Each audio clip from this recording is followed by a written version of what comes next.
Olá, pessoal. Boa tarde, né? Continuando aqui a nossa discussão sobre física quântica. Hoje nós iremos falar um pouquinho sobre o experimento da dupla fenda, né? Como é que ele foi desenvolvido e quais foram os impactos que foram aflorados para os dias atuais, né? E a partir das discussões envolvendo o comportamento da luz e posteriormente o comportamento de partículas como elétrons e até átomos, a gente vai ter aí uma nova maneira ou uma nova estrutura científica para estudar o comportamento da matéria. A gente vai ter uma cisão, vai ter uma espécie de separação entre os conceitos que são abordados na física clássica e os conceitos que estavam sendo descobertos, né, organizados, padronizados na física moderna. Então, o experimento da dupla fenda foi inicialmente utilizado por um cientista inglês chamado, na verdade, britânico, né, que é a Grã-Bretanha ali é um conjunto de vários, né, de vários territórios, né. Então, esse britânico chamado Thomas Young, ele vai tentar comprovar as características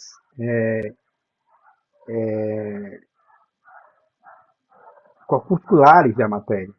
Porque também ele é um adepto desse pensamento de que a luz, né, seria de fato constituído por pequenas partículas que se movimentam em altíssimas velocidades, distribuídas em pacotes, assim como pensava o nosso célebre Isaac Newton.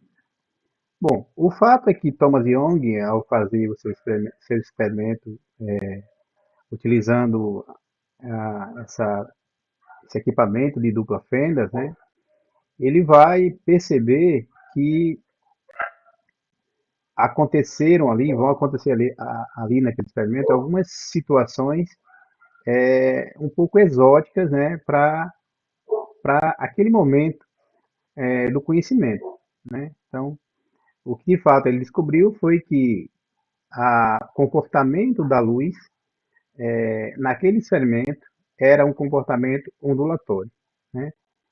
Então, os cientistas da época, como o próprio Isaac Newton, por exemplo, né, acreditavam na natureza corpuscular da luz, né, assim como Thomas Young, acreditando que essa luz ela se manifestava em pacotes. E esses pacotes eles eram definidos, né, por quantidades de energia bem definidas. Um holandês chamado Christian Huygens pensava o contrário, né? O holandês Christian Huygens viveu ali na mesma época, um pouco antes, né, do século XVII, assim, virado do século XVII para o século XVIII, e ele vai discordar, né, do pensamento newtoniano de que a luz possuía comportamento ondulatório, né? Então, segundo que a luz possuía comportamento corpuscular, desculpe. Segundo o Huygens, a luz ela teria um comportamento ondulatório. Então, aí tem duas discussões, uma discussão por dois grandes cientistas, né? De um lado você tem o Christian Huygens, que vai ver a luz como sendo uma estrutura ondulatória, um fenômeno ondulatório e você vai ter o próprio Isaac Newton vendo a luz como sendo de natureza corpuscular, ou seja, constituída por partículas, né? De fato, o Isaac Newton tinha era um cientista altamente conceituado no mundo, né, da ciência. Então, por ele ser altamente conceituado, acabou vencendo momentaneamente a discussão, né? Então, foi levado em consideração o fato de que a luz realmente seria de natureza corpuscular. Quando Thomas Young realizou a experiência, esse experimento da dupla fenda, ele vai fazer com que o mundo científico perceba que Na verdade, a luz também pode ter um comportamento ondulatório. Era o que se via no experimento, lá no anteparo, que recebia aquelas partículas ou aqueles feixes de luz que eram emitidos, né, de forma controlada,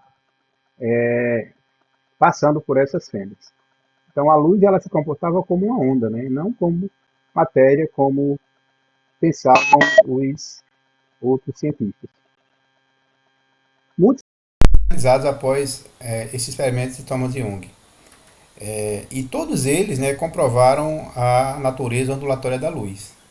O próprio Max Planck, né, que viveu ali no final do século XIX, né, e o Einstein, né, que vai fazer trabalhos significativos a partir do século XX, né, inclusive ganhando o Prêmio Nobel de 1922 pelo trabalho fotoelétrico que ele realizou, provando ali que a luz também tem um comportamento corpuscular. Mas os dois fizeram essa experiência da dupla fenda e ambos comprovaram, verificaram essa natureza ondulatória da luz. Então eles viram a mesma coisa, muito embora tenham verificado que a luz poderia se propagar em pacotes, né? Ou seja, em pacotes discretos de energia, né? Chamados por eles de quanta de energia, no plural quanta, né? Ou seja, quando tinha um pacote inteiro de energia, eu chamava aquele pacote de quanta. E quando era apenas um fóton, né, de energia, a gente chamava isso de quantum. Então, o quanta é o plural do quanta, né? Então, quanta se refere à quantidade. Então, uma quantidade específica de energia era distribuída quando se lançava um feixe de fótons sobre uma superfície. Então, o que apontava inicialmente para essa questão ser resolvida de uma vez, né? Então, na verdade, era um complexo do que se a questão era muito mais complexa do que se imaginava, né? Não dava-se para afirmar com segurança que a luz ela era onda, também não dava para se afirmar com segurança que a luz era partícula, né? Então, aí continuava aí essa discussão, né, essa pendência de definição sobre que de fato a luz era, ou sobre de como de fato a luz se comportava. Então o experimento da dupla fenda mostrou uma estranheza que foi incompreendida durante muito tempo pelos cientistas. Né? Então, por que era essa estranheza era tão interessante? Porque quando se lançava, né, um feixe de fótons na direção da fenda, isso estou falando de fótons, mas também você poderia fazer isso com elétron, né? O fóton é apenas uma maneira, um tipo de elemento, né, que você pode utilizar para mostrar esse fenômeno. Mas eu poderia realizar esse processo também com elétrons que daria o mesmo resultado.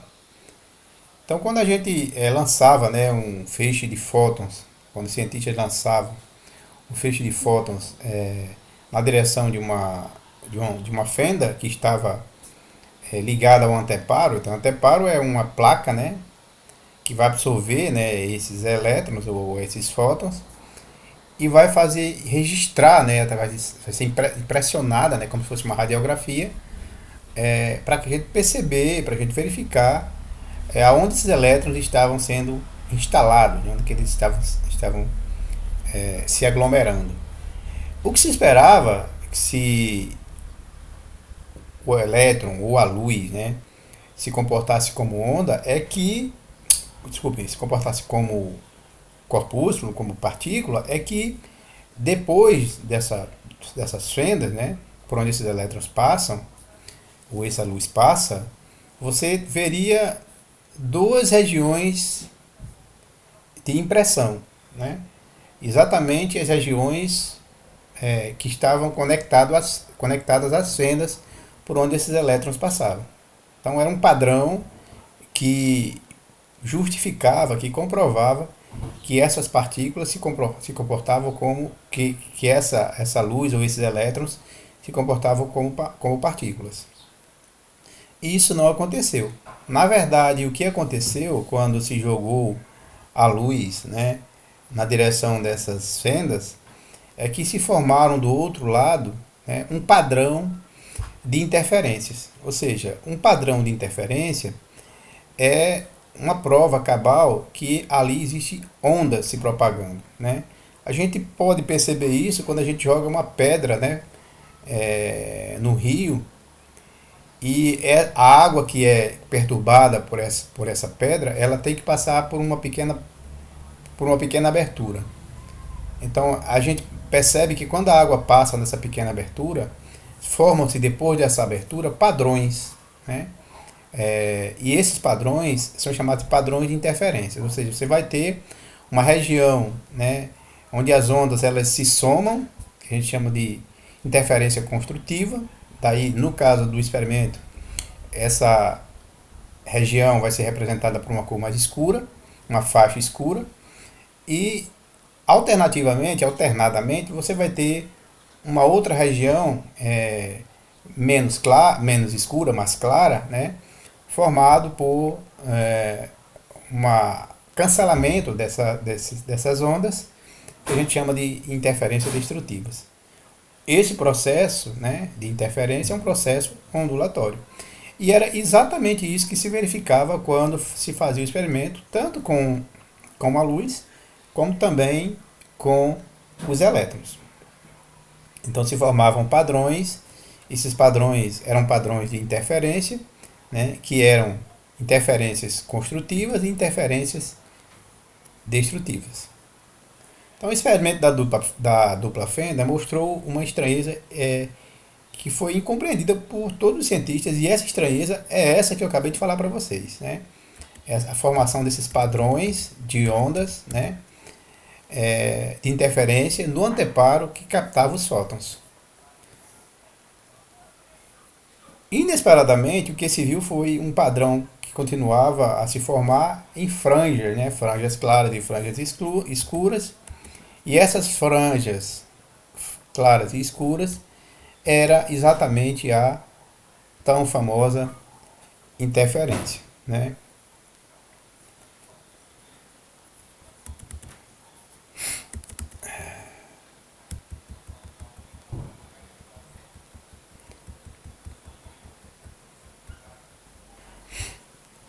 Aí, a hipótese que foi levantada para explicar o que estava acontecendo era fundamentalmente o seguinte, né? Essa hipótese ela era baseada na equação fundamental, né, de Schrödinger, que a gente chama era uma equação que ela leva em consideração as incertezas que estão contidas na probabilidade. Então o comportamento, né, dessas ondas, ou o comportamento desses elétrons, estavam mais associados a questões probabilísticas, né?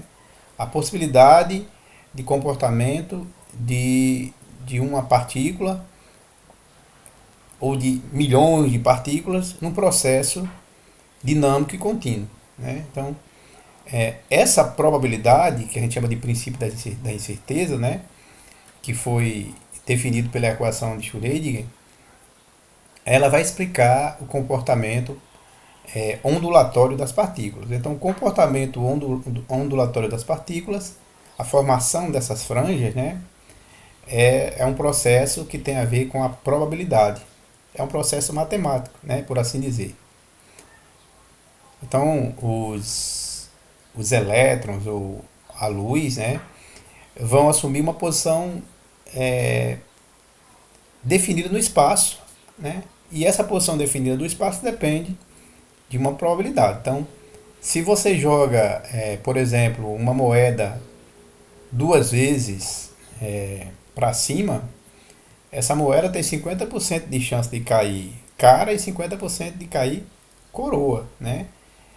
Então, ela pode cair cara, pode cair coroa. Mas se você jogar isso 1 milhão de vezes, né, você vai ter um padrão ali de probabilidade, um padrão probabilístico, que provavelmente você vai ter 500 mil vezes ela vai dar cara e 500 mil vezes vai dar coroa, né? Então é uma probabilidade, não quer dizer que vai dar, não quer dizer que é uma realidade, mas quer dizer que a realidade ela vai ser demonstrada de uma maneira mais ou menos equilibrada ali. Pode dar um 500.001, 500.010, 600.000. Mas à medida que você vai lançando, né, mais eventos, realizando mais eventos, a possibilidade daqueles eventos irem assumindo uma equidade vai aumentando. Então, como você está jogando muitas partículas ali na direção daquele anteparo, a função de onda daquela luz, né, ou daqueles elétrons, né, ela vai sempre obedecer uma normalidade, que é exatamente essa normalidade que a gente chama de interferência. Então forma-se um padrão, e o padrão é aquele mostrado no experimento. Então, apesar de a gente conhecer bem sobre o experimento, os físicos ainda tinham dúvidas acerca do comportamento das partículas, né? Eles ainda não sabiam de fato como é que as partículas estavam se comportando, assim, não sabiam explicar o motivo delas se comportarem assim. E não sabiam o que acontecia com elas antes delas se chocarem com o anteparo, por exemplo, porque elas poderiam, quando lançadas, né, colidirem com uma parte do anteparo e não passar para o outro meio, uma parte da fenda e não passar para o anteparo, poderiam passar por uma fenda e não pela outra, né? Então, havia um desconhecimento sobre o que poderia estar acontecendo com a partícula. Então, o que ia acontecer com aquela partícula? Então, isso é uma incerteza, né? E toda incerteza pressupõe a existência de uma probabilidade. Então, medindo o comportamento das partículas para verificar se elas não poderiam estar em dois lugares ao mesmo tempo, né? Os físicos encontraram ainda mais estranheza ao observarem novamente essas partículas, né? Então, depois de terem inferido, ou seja, depois de terem medido a posição das partículas, eles verificaram que quando se media a posição da partícula, mesmo que essa medição não fosse observada, mesmo que não fosse possível observar aquela medição, por exemplo, a gente poderia colocar um sensor, né, de um lado e do outro do anteparo, de um lado e do outro das fendas, e verificar quando a partícula passava por uma fenda e quando a partícula passava por outra. Então, todas as vezes que a partícula passasse por uma fenda, ela ia lá fazer um registro, mesmo que aquele registro não tivesse, o observador humano não tivesse acesso àquele registro, mas o sistema estaria registrando e armazenando aquela informação, de maneira que aquela informação estava disponível. Então, o que é que eles verificaram com aquilo? Que mesmo não observando o resultado, mesmo não fazendo a observação, mas a observação estivesse sendo medida, ou melhor dizendo, mas o fenômeno estivesse sendo medido, se chegava a uma conclusão de que simplesmente aquelas partículas resolviam não se comportar como onda, e sim como corpúsculo. Daí não se formavam aqueles padrões construtivos e destrutivos verificados na interferência. Ou seja, o próprio ato de medir determinava o comportamento da partícula. Se eu não medisse, se eu não tivesse acesso à informação sobre aquela partícula, ela se comportaria como uma onda. Se eu medisse o comportamento daquela partícula, mesmo eu não observando, mesmo eu não analisando o que estava acontecendo ali, mas só o fato de eu medir e armazenar a informação, aquela partícula se comportava como matéria, como aquele fóton de luz ou aquele elétron se comportava como matéria. Então essa questão é interessantíssima, né? O fato de você medir o comportamento de uma partícula determina o que ela vai ser. Se eu não meço, ela vai ser onda. Se eu meço, ela vai ser partícula. Então, resumindo, né? Esse é o resumo que a gente tem sobre o experimento da dupla fenda, né? O ato da gente medir a posição da partícula provoca um colapso da função de onda de Schrödinger, né? Então, a equação de Schrödinger não vai funcionar quando a gente sabe o que está acontecendo com a partícula. Ou quando há uma maneira de você medir, Mesmo você não sabendo, mesmo você não inferindo, mesmo você não observando a medição, há ali um colapso da função de onda. Esse experimento nos mostrou que a matéria é bem mais exótica do que se imagina, né, do que se pensa. Então, assim, as partículas, elas, quando elas estão no domínio subatômico, né, elas têm um comportamento completamente aleatório, completamente diferente daquilo que a gente vê no domínio macroscópico. Isso vai nos levar a uma situação de paradigma com relação aos conceitos da física clássica e os conceitos da física moderna, porque os conceitos da física clássica eles não são válidos, eles não são as leis que são utilizadas na física clássica, elas não têm aplicação nenhuma nas leis que regem o micromundo, que regem o comportamento dos átomos, o comportamento da luz, o comportamento dos elétrons.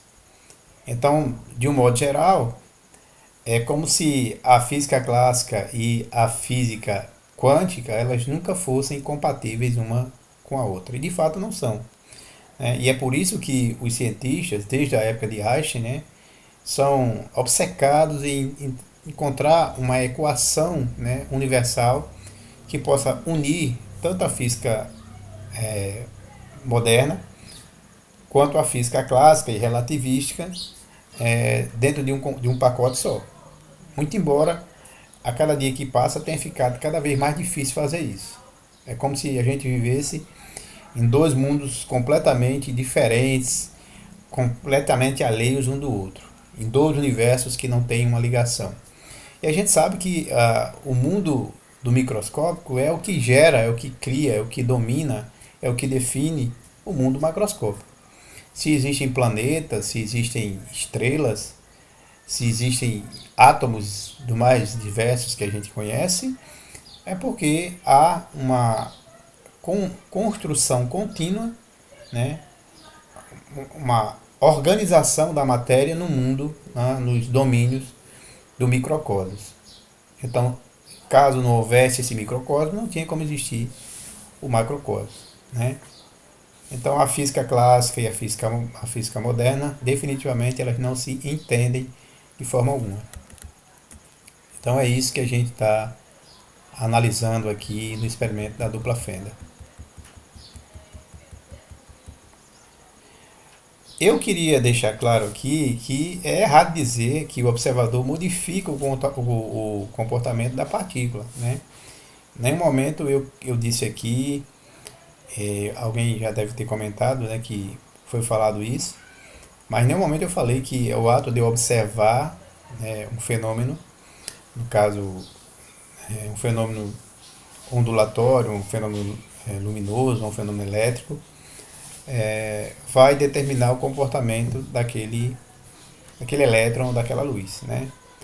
Não é o fato de eu observar, e sim o fato de eu medir. À medida que eu meço, mesmo que eu não verifique essa medida, eu já estou alterando o comportamento do, daquela partícula, né?